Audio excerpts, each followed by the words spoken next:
Look, this is the CAD part of this crown, and look like we have this sort of sausage going around in all the part where we have or not enough space, insufficient space, or we have sharp areas.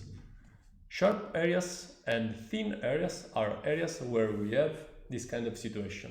Look here, all the space that you're going to lose. Here we are going to lose 0.3 of millimeter from the preparation in order to get this kind of preparation with the zirconia. Look here, we have the same problem also in the cingulum, because in the cingulum we did this shape like a chair, but we have maybe an area that it is this area that was a little bit sharp, and this is what happened. Look, here we did the section of the crown, and look what happens.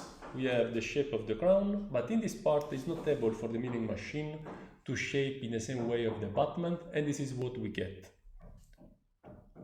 Look again, this is a crown that we did the section in order to analyze what was happening in the mouth, and you can see that in this area, look, the space that we have between the abutment and we have with the crown.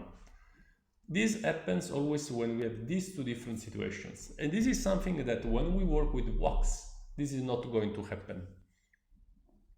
You see, this space is related to the mismatch between the geometry of the abutment that we are going to do and the physical dimension and geometry of the milling.